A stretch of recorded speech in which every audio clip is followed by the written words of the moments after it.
సినీ కార్మికుల అభినందన సభలో సీఎం రేవంత్ రెడ్డి మాట్లాడుతున్నారు. లైవ్ ద్వారా చూద్దాం. నుంచి వచ్చే వాళ్లకు ఒక అమ్మలాగా ఈ కృష్ణానగర్ ప్రాంతం మిమ్మల్ని హక్కున చేర్చుకుంటుంది. ఇక్కడ నుంచి ఎదిగినోళ్ళు ఎంతో మంది ఉన్నారు. ఇక్కడ ఆరోగ్యం దెబ్బతిని ప్రాణాలు కోల్పోయిన వాళ్ళు ఈ కృష్ణానగర్కు ఉన్నది. ప్రతి ఒక్కరికి ఒక కన్నీటి చరిత్ర ఉన్నది.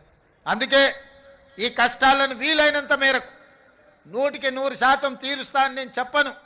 ఎందుకంటే నేనేం దేవుడిని కాదు, మానవుడినే. తప్పకుండా ప్రభుత్వం చేయగలిగిన పనులు తప్పకుండా చేసే బాధ్యత నేను తీసుకుంటా. అదేవిధంగా వేదిక మీద ఉన్న మిత్రులకు, మీ సంఘ నాయకులకు సూచన చేస్తున్నా, కార్మికుల కోసం ఒక వెల్ఫేర్ ఫండ్, ఒక వెల్ఫేర్ కోసం ఒక వ్యవస్థను ఏర్పాటు చేసుకోండి. దానికి రాష్ట్ర ప్రభుత్వం నుంచి అప్ ఫ్రంట్గా 10 కోట్ల రూపాయలు ఆ వెల్ఫేర్ ఫండ్ కింద నేను డిపాజిట్ చేస్తా.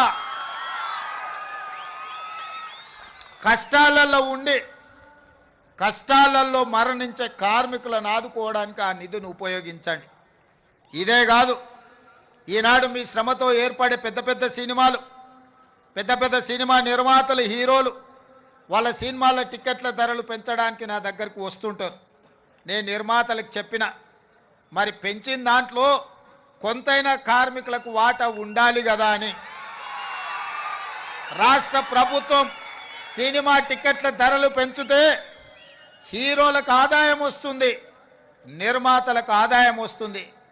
కార్మికులకు మాత్రం ఒక్క రూపాయి కూడా అదనంగా రావడం లేదు.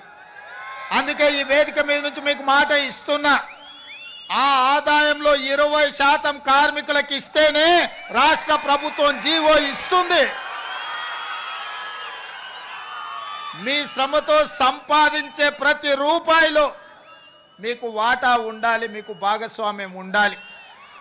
ఈ వేదిక మీద నుంచి మా అధికారులకు నేను ఆదేశాలు ఇస్తున్నా, రేపటి భవిష్యత్తులో ఎంత పెద్ద నిర్మాత అయినా, ఎంత ఇన్ఫ్లుయెన్షియల్ పర్సన్ అయినా రాష్ట్ర ప్రభుత్వం అదనంగా టికెట్ల ధరలు పెంచితే వచ్చే ఆదాయంలో 20% నా కార్మిక సోదరుల కుటుంబాలకు వెల్ఫేర్ ఫండ్ కింద వాళ్ళకు ఆ నగదు బదిలీ జరిగితేనే, ఆ ఒప్పందం ప్రకారమే మా రాష్ట్ర ప్రభుత్వం జీవో ఇస్తుంది.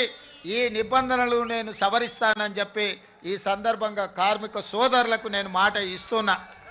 ఎందుకంటే మీ శ్రమతోనే, మీ కష్టంతోనే ఈనాడు సినిమా గొప్పగా రాణిస్తుందంటే, మరి ఆ సినిమాకు అత్యధికంగా కనక వర్షం కురుస్తుందంటే మీ శ్రమ ఉన్నది కాబట్టి అందులో మీకు భాగస్వామ్యం ఉండాలనేది నా ఆలోచన. మిత్రులారా, ఇవాళ ఇంతకుముందు మా సోదరులు చెప్పిండ్రు, సార్ మాకు ఇండ్ల గురించి ఏదైనా చూడాలని.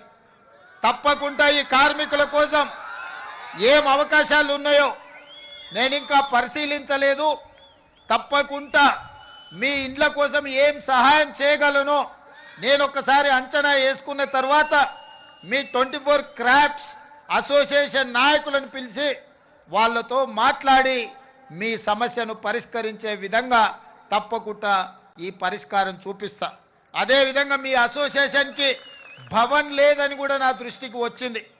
మరి కార్మిక సంఘాల నాయకులు వాళ్ళు చెప్పాలి, ఖచ్చితంగా దానికోసం కొంత స్థలాన్ని కేటాయించి నిర్మించుకోవడానికి అవసరమైన ఆర్థిక సహాయాన్ని కూడా రాష్ట్ర ప్రభుత్వం తరఫున చేసే బాధ్యత నేను తీసుకుంటాను. అదేవిధంగా ఫైటర్స్కి, సినీ కార్మికుల యొక్క ప్రాక్టీస్కి కొంత స్థలం కేటాయిస్తే బాగుంటుంది అని ఇంకొంతమంది చెప్పారు. తప్పకుండా మీ సూచనను పరిగణలోకి తీసుకొని ఈనాడు మనం నిర్మించుకోబోయే భారత్ ఫ్యూచర్ సిటీలో మీకు కావలసిన వసతులను ఏర్పాటు చేయడానికి రాష్ట్ర ప్రభుత్వం నిర్ణయం తీసుకుంటుంది. అందుకే మిత్రులారా, ఈనాడు ముఖ్యమంత్రిగా కాదు, మీ కుటుంబ సభ్యుడిగా నేను ఇక్కడికి వచ్చిన.